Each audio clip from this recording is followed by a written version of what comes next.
Buenos días, muchas gracias por la invitación de estar aquí con ustedes, tener el privilegio de tener a nuestros estudiantes de pregrado que finalmente para nosotros son una gran ayuda porque son nuestro primer contacto. Y bueno, vamos a hablar un poquito de psicopatología del adolescente. Me voy a empezar… ¿cómo se camina? ¿No camina?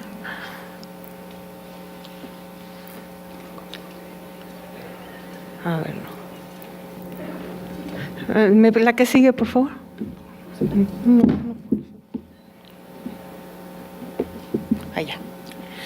Bueno, la OMS nos va a definir la adolescencia, que es una edad entre 10 y 19 años, más o menos, ahí es donde empezamos con la pubertad.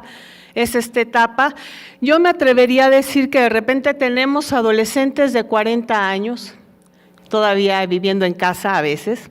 Entonces, la adolescencia es una etapa que se va prolongando. Entonces, esto va a ir haciendo que vayan habiendo cambios y perspectivas muy diferentes. Esta es una etapa de transición, por eso aquí hablar de psicopatología se vuelve un poco complicado y tenemos que tener una visión muy amplia, contextualizada, como nos han hablado nuestros ponentes anteriores en sus brillantes ponencias, en donde es un crecimiento rápido y de cambios. Esto también es algo que nosotros tenemos que tener muy en cuenta. Al ser rápido, no nos da tiempo a veces de procesar muchas cosas. Muchos jóvenes ven la adolescencia como una etapa muy esperada, pero a otros les aterroriza. De repente hay chicas que empiezan la menarca y nos mandan la interconsulta porque se rehúsa, o sea, realmente es algo que le provoca mucho conflicto. Y de repente tenemos chicas de 12 años hipersexualizadas que nos llegan con falditas, topsitos. Entonces vamos a tener una gran gama de adolescentes y de jóvenes que nos van a presentarse de situaciones muy diferentes. Entonces, aquí, cuando empezamos esta pubertad, y vamos a empezar a ver qué sucede con nuestros jóvenes.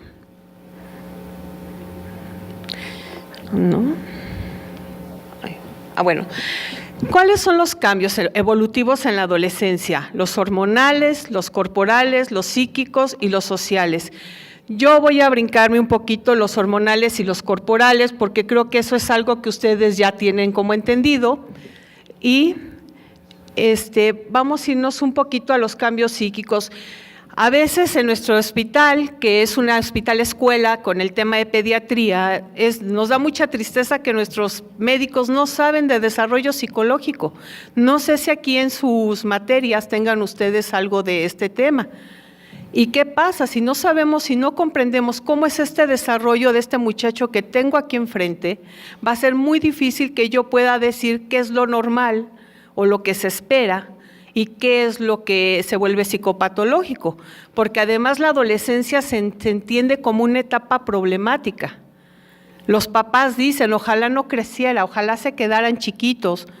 ¿Por qué? Porque la adolescencia nos va a confrontar con este joven que empieza a vislumbrar y a ver los nuevos, el mundo y a verse con sus fuerzas y con toda esta potencia que va a tener. Entonces vamos a empezar un poquito con lo que son los cambios psíquicos en la adolescencia. Muchas gracias. Aquí estamos. En la adolescencia temprana, tenemos de los 10 a los 13 años. ¿Qué es lo que le va a importar a este joven? ¿A qué nos lo van a llegar? Porque además aquí estamos a brinco entre el pediatra y el internista y de repente ya no saben a quién mandarlo y generalmente muchos pediatras no quieren ver adolescentes, se les hacen como muy complicados. Entonces, bueno, cuando nos llega un chavo de 10 años, entre los 10 y los 13, la preocupación más importante es lo físico. Ellas están esperando su menarca, están esperando que empiecen a salir los senos, ellos están con toda esta curiosidad y bueno, entonces necesidad de compartir los problemas con los padres. Este es un punto bien importante, porque nuestros adolescentes están solos, están abandonados. Tenemos papás y mamás que trabajan todo el día y entonces tomamos lo que el maestro nos estaba confirmando en la diapositiva y bueno, en la plática anterior, en donde los amigos se vuelven las grandes escuchas, las grandes orejas, ¿no? Entonces aquí los papás todavía tienen este chance de rescatar este contacto con los hijos. Van a tener fluctuaciones del ánimo, esto es natural y esperado. ¿Por qué? Porque están los cambios hormonales, porque empiezan a sentir cosas que no sentían y aquí nadie les explica nada. O sea, hay mamás que ni siquiera pueden hablar de lo que es sexualidad, de hablar de menstruación, mucho menos van a hablar de emociones. Una fuerte autoconciencia de las necesidades. Aquí es cuando se empiezan a encerrar en sí mismos, es cuando se tratan de ver a sí mismos de qué es lo que me pasa, de por qué estoy así, de repente lloran sin motivo. Y entonces, si no tenemos a alguien que nos esté ahí en ese acompañamiento para explicarles, vamos a tener ahí dificultades para ir comprendiendo. Relaciones grupales con pares del mismo sexo. Aquí son los grupos de niñas y de niños. Entonces empiezan a platicar, se empiezan a hablar y empiezan a platicar entre ellos qué es lo que sucede. Movimientos de regresión y avance en la exploración y abandono de la dependencia. De repente aquí son súper independientes, pero luego son los chiquitos que quieren que mamá todavía los apapache y así lo dicen. Es que para unas cosas es ya muy maduro, pero para otras todavía quiere a mamá. Entonces aquí vamos a tener todo esto que si ustedes ven son como conductas que empiezan a hacer mucho conflicto en el adolescente y en los padres, pero no es psicopatología. Eso ténganlo muy, muy, muy claro, porque a veces nos llevan al adolescente como al mecánico. Ay, arréglemelo casi, casi, ¿no? Entonces sí tenemos que escuchar en qué etapa está y ver qué es lo que va a pasar. En la adolescencia media de los 14 a los 16 años, que esto ya cuando andan en la secundaria, vamos a ver que ya hay una diferenciación del grupo familiar. Mamá, déjame unas cuadras antes de la escuela, ya no me des beso. No, yo ya con la abuelita no quiero ir porque es muy aburrido, ¿sí? Aquí empezamos con esto y los papás empiezan como a enojarse más, ¿no? El duelo parental, fíjense, casi nunca hablamos en la adolescencia de lo que les pasa a los papás. Aquí es el duelo parental por la pérdida del hijo fantaseado. Todos los papás tenemos una idea de cómo va a ser nuestro hijito, ¿no? Y nos lo imaginamos precioso, pero de repente lo vemos con los pelos color naranja, que se quiere hacer un tatuaje, con una ropa que uno dice, Dios mío, que están enseñando medio calzón, y dice uno, Dios mío, ¿qué es esto? ¿Esto es mi hijito? Y así como de repente los adolescentes se avergüenzan de nosotros los papás, uno también ve al hijito y dice, ay Dios mío, ¿qué voy a hacer contigo? El deseo de afirmar el atractivo sexual y social, aquí, bueno, en las secundarias, muy lamentablemente, a veces el baile de despedida son perreos. Y luego se preguntan por qué se embarazan los adolescentes. Qué terrible, porque están hipersexualizados. Este abandono, fíjense, que donde no hay papás, donde no hay amigos así cercanos, donde la escuela a veces no tiene estos maestros que eran nuestra segunda familia, de repente pues el cariño, el afecto está por acá, ¿no? Entonces desde lo sexual, con que me toquen o alguien que me hable bonito, híjole, para mí ya es lo máximo, porque ya me sentí querida. Ojo con esto, por favor. Emergentes impulsos sexuales. Aquí las hormonas están jugando muy, muy fuerte, pero insisto, sin todo lo que porque además se la pasan enchufados y están oyendo perreo. Y están oyendo letras súper sexualizadas en una época de alto manejo hormonal. Entonces, ¿se pueden imaginar qué están pensando todos estos jóvenes? Pues, adivinen. ¿Y ustedes creen que van a entender de anatomía y fisiología y la química y las matemáticas? Pues tampoco. Entonces, por eso de repente estos chicos, las papás a veces dicen, es que ya le dimos información sobre sexualidad en la escuela, sí les enseñaron que hay algo que se llama condón, pero nunca les hablan de qué es tener un novio, de lo afectivo, de lo que es tener una intimidad que no es el coito, es la cercanía con el otro. Entonces seguimos en el abandono, entendiendo la sexualidad como el único contacto afectivo y cercano con el otro. Y la exploración de capacidades personales, por eso se ponen a hacer estos retos de internet tan salvajes de ponerse a comer canela o aventarse agua hirviendo y luego con fría y no sé. Entonces todo esto, si no está bien guiado, es toda esta problemática que empezamos a ver y nos preguntamos, ¿esto es psicopatología? No, se llama a veces abandono. Y esto abandono, nos vamos hasta atrás. Y otro punto, la tarea del maternaje y el paternaje está súper devaluado. Ustedes vean las películas, acabo de ver una película, digo el título, no la entré a ver, que eran malas mamás, en donde las mamás de repente lo importante o lo que les están validando es que ellas se realicen. Pero si tienen hijos, la realización es a través de hacer una crianza con este hijo. Entonces, de repente tenemos todo este abandono. Entonces, vamos entendiendo el contexto, más o menos de cómo va este desarrollo. La tardía de los 17 hasta los años que ustedes quieran. De repente tenemos chavos de 30 que de verdad las excusas, oiga, ¿por qué no trajo esto? Es que mis papás hacen mucho ruido y la verdad no me pude concentrar. Maestro, tienes 30.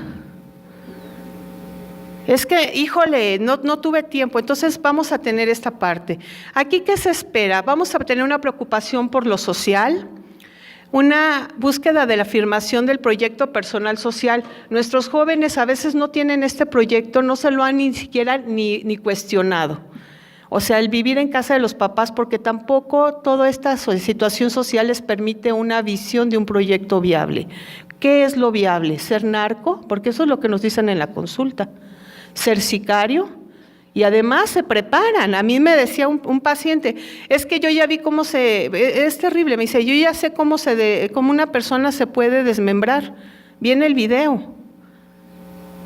O sea, y uno empieza a cuestionarse, ¿no? Pero si uno lo que ve que en general se valida es lo ser narco, el tener mucho dinero, el tener una pistola, el tener muchas mujeres, entonces uno empieza a ver cómo todo esto va a ir entrando desde la cultura y desde lo social en esta cabeza de estos jóvenes. Entonces, ojo, porque aquí ya vamos hablando de cómo al distorsionar todos esos valores, la psicopatología empieza a anidar, porque entonces ya no son chicos que pueden entrar en una comunidad y participar del servicio.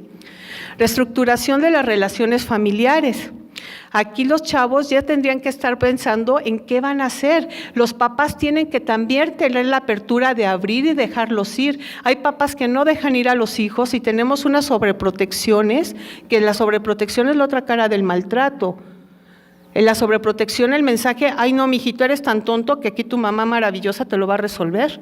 Pero fíjense qué descalificación tan grande. Entonces, otro factor para que estos chicos cómo van a ir creciendo en la autoestima, en acompañamiento, en autoconcepto. Esto es como yo creo que de las cosas que tenemos que lograr en la adolescencia, ya en esta parte, que es el locus de control interno. Que yo sepa que sí, que no, pero porque yo lo pensé, no porque me lo dijeron. Y la gente ya no piensa, está a ver qué dice el otro. Están muy dispuestos a seguir lo que dicen los demás. Desarrollo de interacciones para la adultez. La capacidad de hacer amigos, la capacidad de poder tener una relación cercana. Ahora los noviazgos son más bien coitos, no hay una relación de comprensión. Las amistades también son en relación de interés. Entonces, todo esto, hay frases que de repente se empiezan a popularizar. No, yo no tengo amigos, yo tengo intereses. Entonces, vamos viendo cómo se va alienando todo esto y de repente tenemos esta parte de manejo con estos jóvenes. Exploración de opciones sociales y laborales. En un país donde el salario mínimo son 80 pesos, dice uno, o sea, ¿como para qué? Y donde un iPhone, ¿cuánto cuesta? ¿Alguien me puede decir cuánto cuesta? No tengo idea. Y con 80 pesos que voy a ganar como salario mínimo, entonces la delincuencia se vuelve muy atractiva. O sea, seguimos la línea, entonces la psicopatología, esto psicopatológico no lo es, seguimos. Avance en la elaboración de la identidad, ¿quién soy? ¿Soy quien me dicen que tengo que ser? Porque ni siquiera se elabora, porque para elaborar la identidad necesito una relación con el otro. Si no hay relación con el otro, yo me vuelvo una persona títere capaz de que todo lo que soy como quieren que ser. Se llaman personalidades adhesivas, que de repente, pues si estoy con alguien me parezco mucho a ese alguien, pero si estoy con otro me parezco al otro. ¿Pero quién soy? Sepa Dios. El ideal del yo. ¿Qué pasa en la adolescencia? Aquí tenemos lo que el doctor Dulanto decía, mucha fantasía. Y aquí nosotros la podemos usar o para crecernos o para hacer unas cuestiones irreales, absurdas, que de repente por eso los jóvenes se ponen, por eso el que roba se siente que no lo van a cachar y vende los celulares en su red social, ¿no? Y ya lo llevaron a la cárcel porque pues la policía sí se puso a investigar. El ideal del yo se va construyendo sobre cimentaciones imaginarias que se van creando desde que son niños. ¿Yo cómo me refiero a ese niño? Eres un inútil, eres tonto, cállate, me estorbas.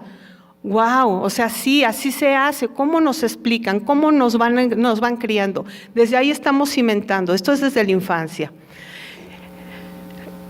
Tanto míticas, pero esto va desde lo que nos dicen, lo que posibilita el ideal teórico inalcanzable y bellamente utópico en ocasiones que es duro y dramático, porque se imaginan cosas, vean las telenovelas, vean las casas que sacan, volteen a ver dónde viven estos jóvenes, dónde vivimos, ¿a poco podemos tener una casota como la que sacan? ¿A poco nos podemos dar los viajes que nos anuncian? Pues no. Y entonces, si eso nos pasa a nosotros adultos, que podemos tener un matiz de realidad, imagínense los adolescentes que empieza a ser cada vez más frustrante. Esta situación hace que el adolescente se enfrente con la ley, por ello juega y pone al límite las situaciones, creando conflictos tanto en el plano personal como relacional. Confrontación con la ley, y está con mayúscula porque no es la policía, la ley son los padres. Y lo terrible es que a veces ni eso tenemos. Tenemos papás que, pues ya es independiente, ella es grande, ya que lo haga él solo. Entonces, ¿por qué se confrontan? Porque es la rebeldía, pero con nosotros como padres, como esa ley con L mayúscula, como esa forma que vamos a meter valores, tenemos que ir acompañando a nuestros hijos e irlos enseñando a pensar.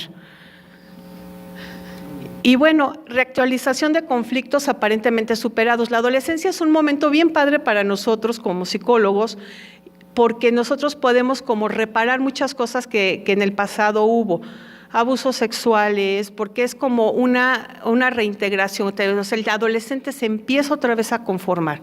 Entonces, si ustedes aquí pueden detectar cuestiones de violencia familiar, de disfunción, es bien importante que nos los envíen porque es en el momento en que nosotros podemos participar y ayudarlos. La identidad personal. El primer paso se establece con la identificación, lo que decía el maestro, con quiénes son mis amigos, porque aquí ya los papás ya no importamos, son los amigos, con quién mi amigo es mi espejo, con quién quiero ser. Entonces, ojo con esto, y de una forma de demostrar la rebeldía es comportarse con los malos o juntarse con los malos y pues bueno, a ver, ¿con quién nos vamos a identificar? Ya sea con pares o con ideas, por ello es fácil observar una forma de vestir, de hablar, de moverse.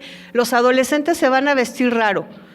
Una interconsulta que nos mandaron fue que un pediatra que rotaba por adolescentes que nos decía, es que te da mal aspecto el adolescente se va a vestir raro porque está probando, la identidad es como saber quién soy yo, por eso el adolescente de repente va a traer el pelo largo y luego corto y luego se va a vestir de darqueto y luego va a ser emo. De repente una mamá nos llega con una niña muy preocupada, es que sabe que mi hijita es emo. Y le digo, oye, ¿y qué es ser emo? Le pregunto a ella, me dice, es tratar de estar triste. Pero tú no estás triste. No, pero como su grupo era emo, ella trataba de estar muy triste, pero… Entonces, ojo, psicopatología hay que checar muy bien.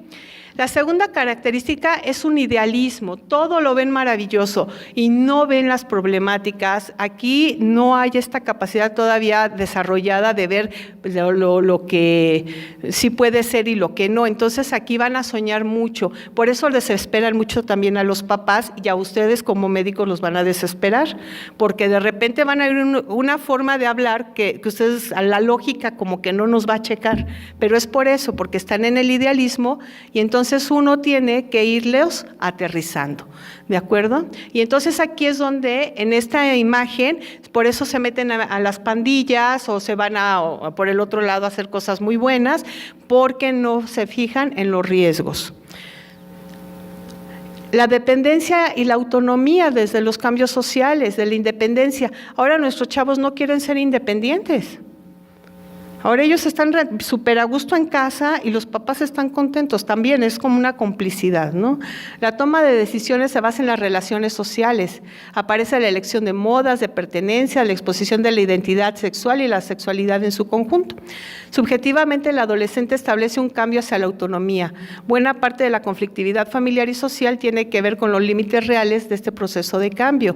Pero cuando estos chavos se relacionan a través de redes sociales, donde no saben hablar con los demás, lo que tienen no es autonomía, se llama aislamiento. Y esto ya no se empieza a hablar de psicopatología. Capacidades personales y sociales. Erickson, que nos habla en el desarrollo de cómo tiene que ser en esta etapa de la adolescencia, es que los logros, en qué eres bueno. Y como decía el maestro, o sea, si voy a la escuela y saco puro 0,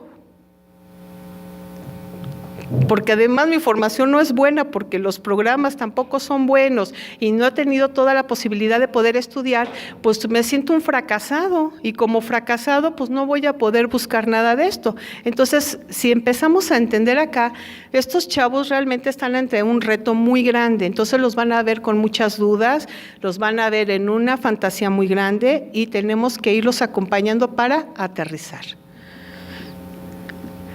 Y, por ejemplo, tomando a Ana Freud, que ella trabaja toda esta parte de la psicología del yo, la psicopatología es muy difícil determinar el límite entre lo normal y lo psicopatológico en esta etapa.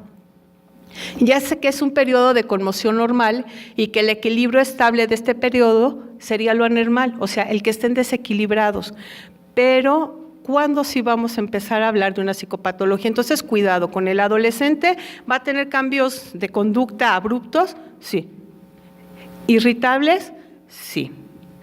¿Va a tener esta cuestión de la fantasía? Sí, no está loco y no es tonto, es simplemente este proceso, porque nosotros empezamos a soñar. De repente las mamás se quejan mucho de que el adolescente se queda así horas, como en pausa, ¿no? Y es que no hace nada, lo mando a las tortillas y él está así.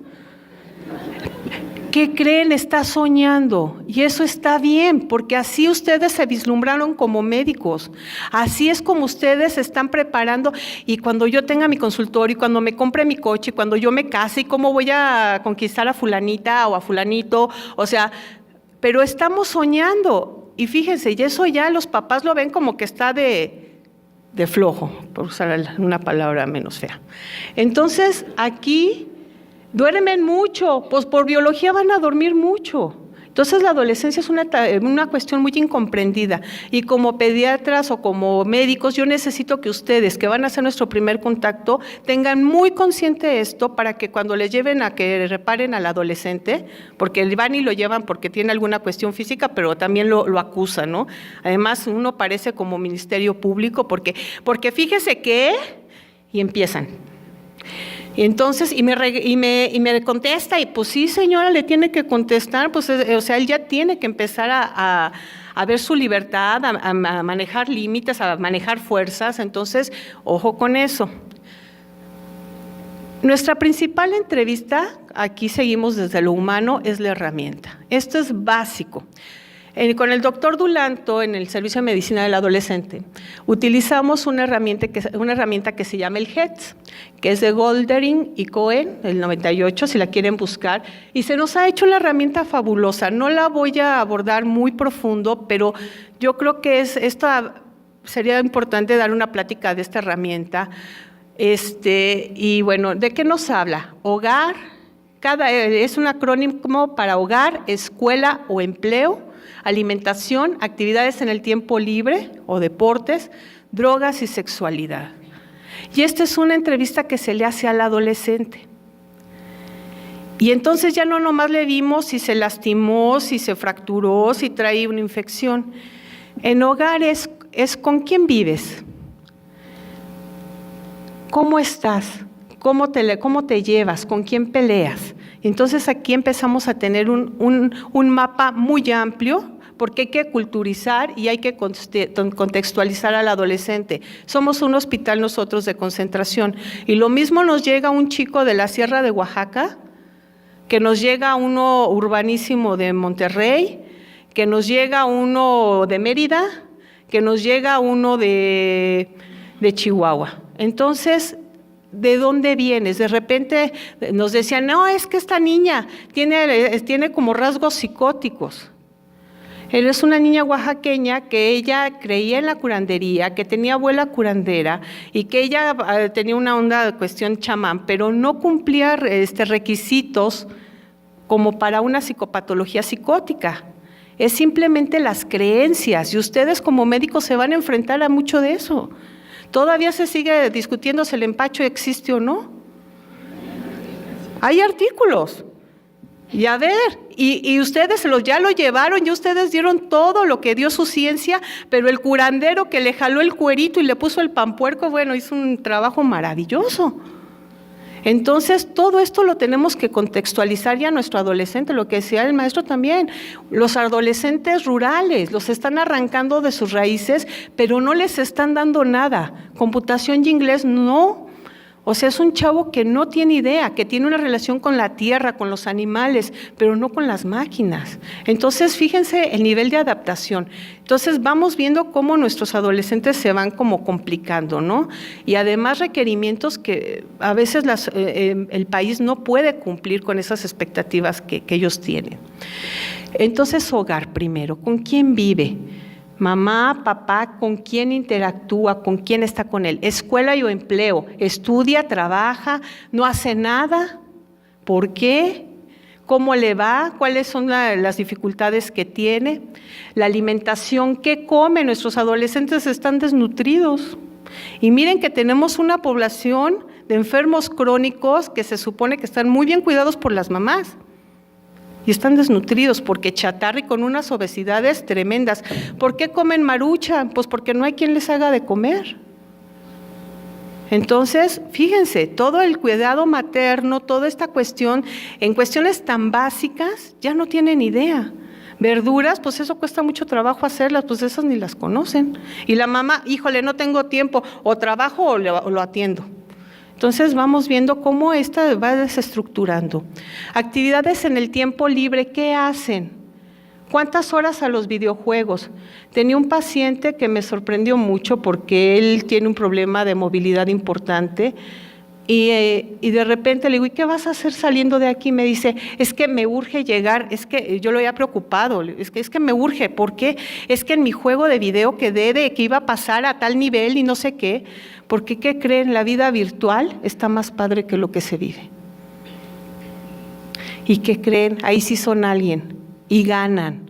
Y de repente tenemos hay un juego que se me va el nombre, de Dev, que es de un asaltante que tiene unos carros maravillosos y unas casas preciosas.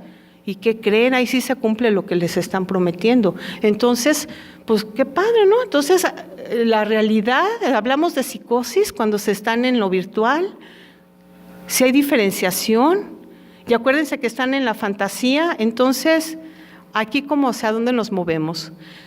Deporte, pues difícilmente lo practican. Drogas, ¿qué usan? Tenemos alcoholismo desde la primaria, cigarros, marihuana, y los papás ni en cuenta. Sexualidad, ahora ya son heteroflexibles, son bisexuales, de repente nos llegan niñas de 12 años con unos racimos de papiloma humano impresionante, desde verrugas. Pues dice uno, ¿qué está pasando, no? ¿Quién los está acompañando? Entonces, aquí cuando hablamos de psicopatología y cuando no. No nos tenemos que quedar con lo que dicen los padres, tenemos que tomar un tiempo para entrevistar a nuestro adolescente a solas. Y esto es lo más rico, porque aquí es donde salen las verdades. Porque con el papá no van a soltar nada, o con la mamá. Ahí es Juanito Pérez, es como en la escuela, uno pregunta por Juanito Pérez y pues más bien ese es el Greñas, ¿no? Entonces, así nosotros conocemos a este niño, dense ese tiempo de hablar con este joven. Muchas veces aquí es donde las chicas nos piden, aquí a los médicos les piden los anticonceptivos. Es que sí, ya empecé con mi novio, porque eso no se los van a contar. Y entonces puede dar una medida preventiva. Entonces, ese tiempo, si ustedes pueden investigar con el GETS, vamos a lograr muchísimo. Y a veces van a ser su única tablita de salvación, porque esto no lo van a hablar ni con el maestro ni con los papás. No burlarnos de lo que nos diga. ¿Se acuerdan que les dije que iba a ser fantasioso el discurso? No se burlen, escuchen y vamos a ir confrontando. No dar juicios de valor. Ay, Manu, o sea, estás bien mal. No, porque eso ya se los han dicho todos los días en su casa. No necesitan que nosotros también los descalifiquemos. Escuchar activamente y valorar los riesgos, pero a través de ellos, de sus ojos. No decirle, esto es malo por esto. ¿Tú por qué crees que esto no está bien? Y que ellos lleguen a esas respuestas.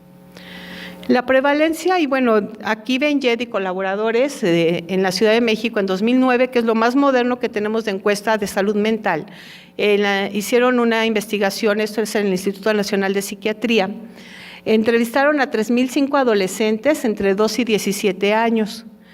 Y bueno, ¿qué creen que es la psicopatología más importante en estos jóvenes? ¿Cuál es la enfermedad que ustedes creen que está más presente? ¿Nadie? ¿Cuál? Depresión. Fobias específicas y fobias sociales en ambos sexos. Se están muriendo de miedo. Así están nuestros chavos. Y entonces, ¿cómo evito el miedo? ¿Cómo demuestro que no soy miedoso? Pues siendo bien peleonero y bien valiente y así como que yo acá puedo todo y soy muy fuerte, y por dentro están aterrorizados. Ellas y ellos.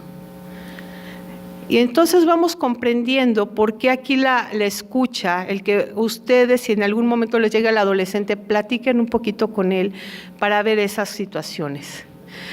En las mujeres está primero las fobias, estos miedos, la ansiedad, sigues aquí puntuando, la depresión mayor.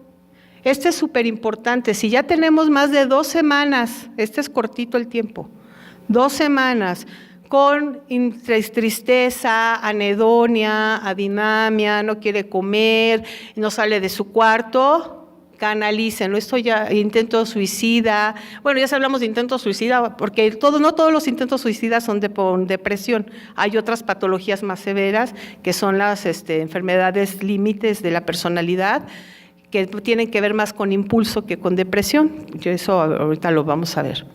Entonces, el trastorno negativista desafiante. Fíjense, esto era como más masculino, pero ahora ya. ¿Por qué? ¿De qué? Y no es que esté siendo rebelde aquí. Aquí esto se empieza a ver desde que empiezan en la primaria y empiezan a ser descartados. O sea, esto sí es una entidad de psicopatología, el negativista desafiante. Esto se trata con psiquiatría y psicología. Entonces aquí, si ya tenemos una historia, pregunten desde el pasado cómo le ha ido. Agorafobia sin pánico y ansiedad de separación. ¿Para qué salgo de mi casa? ¿A dónde me voy? Entonces seguimos en esta parte. Entonces eso es para las mujeres. En los hombres, ¿qué se encuentra? Las fobias, el negativista desafiante, el abuso del alcohol y el disocial. Esto se llama, este trastorno ya cuando lo encontramos es bien difícil tratar. Esto se llama predelincuencia. Esto a los 18 años se llama trastorno antisocial. Y este es un trastorno donde aquí ya no hay empatía, aquí ya no hay respeto por los demás, ya son los que están matando conejos, patearon al perro, ya hay una crueldad, no les importa, no hay culpa, y esto ya el disocial, tratarlo, tiene muy mal pronóstico. O sea, aquí ya no tenemos tantas herramientas. Entonces, ojo con esto, aquí ya hablamos de cuáles son las enfermedades. Entonces, la ansiedad va a estar, pero ya como psicopatología. ¿Cómo vamos a ir identificando? Las mujeres están más vulnerables. Se han encontrado teorías biológicas que pretenden explicar las diferencias según el sexo en relación con la expresión de la psicopatología. Una de ellas propone que una mayor vulnerabilidad de estrés en este grupo está relacionada con el aumento de estrógenos y progesterona en las mujeres durante la etapa adolescente.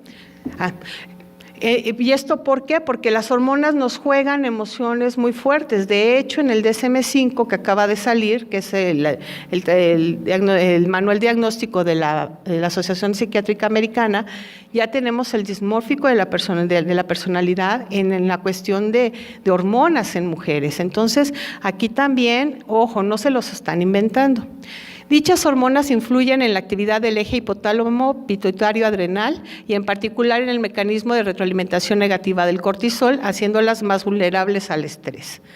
Entonces, bueno, esta es una de las posibles explicaciones, sin quitar todo lo que antes mencionamos, que además las mujeres, a pesar de esta cuestión de igualdad de género, pues sí, o sea, en nuestras comunidades y en el cotidiano, pues todavía hay mucha discriminación, todavía hay mucha descalificación y pues bueno, eso también es un tema que tenemos que tener muy en cuenta. ¿Cuándo vamos a canalizar a los servicios de salud mental?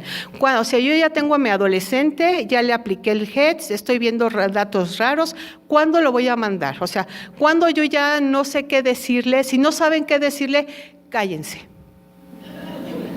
De veras, porque a veces esos consejos o esos choros de curita de pueblito o motivacionales, créanme, no nos ayudan. Si no saben qué decir, espérame, te voy a canalizar. Porque si no, lo que hacen es reforzar todo lo que ya les dijeron y en ustedes que podrían ser una esperanza para la salvación, o sea, para salvarlos, o como dijeron hace ratito, para joderlos, los van a acabar jodiendo, porque es otra vez, bueno, pues sí debe ser muy mala persona, porque pues ni quién me puede ayudar. Entonces, el tiempo que ha tenido estos síntomas, ¿sí? Aquí necesito que aprendan psicopatología. No les podemos, o sea, no les traje las entidades porque no nos iba a dar todo el tiempo. Entonces, primero, determinar el tiempo que ha presentado los síntomas, como promedio 6 meses más o menos, en depresión mayor son 2 semanas. Y esto es un caso de urgencia. Aquí el riesgo suicida está fortísimo. Revisar la ideación suicida y si ya ha pensado cómo llevarlo a cabo. En las patologías fronterizas, que son estos que se llaman borderline, son muy impulsivos. Se sienten decepcionados y quieren inmediatamente actuar y quitarse esa decepción. El cutting, por ejemplo. ¿Qué es el cutting? No sentir, fíjense. ¿Por qué te cortas? Para no sentir. ¿A qué eso no se la sabían? Para eso se cortan, para no sentir eso. ¿Qué no quieren sentir? La familia destruida, la soledad, la tristeza, el abandono, el dolor, el no saber qué hacer con lo que sienten.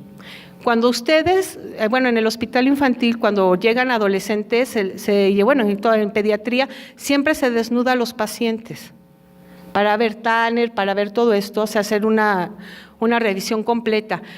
A veces lo más frecuente es en brazos, pero interior de muslos también hay cutting, ¿sí? Entonces tienen que estar checando, si ustedes ven esto, mándenlos.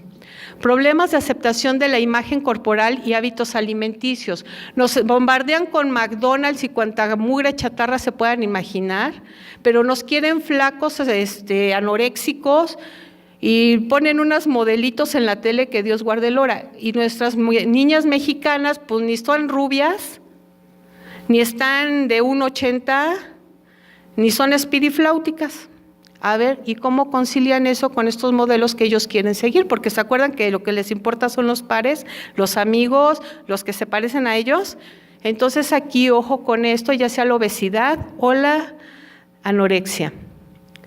El deterioro o mala adaptación en áreas de desarrollo del adolescente, la escuela, la familia, los amigos, deserción escolar, mándenoslos. Ingesta de drogas, pregunten. Y en caso de tener dudas, consulten los manuales del CIE-10 de la OMS o del DSM-5 de la APA. No sé si hasta aquí tengamos dudas, preguntas, aclaraciones, reclamaciones, como en las bodas. Hablen ahora, callen para siempre. ¿No? Nada más yo quiero cerrar esto con que son nuestro primer contacto, no lo desaprovechen, son chavos que están muy perdidos y uno se pregunta por qué hay tanta delincuencia y uno hoy puede darse una idea de por qué estos chicos de repente no tienen como mucha idea de qué hacer con todo esto nuevo, y un chico que pudiera crecer y florecer con toda esta creatividad y este empuje para algo, a veces se nos va hacia unos rumbos que no les van a traer nada nuevo. Muchas gracias.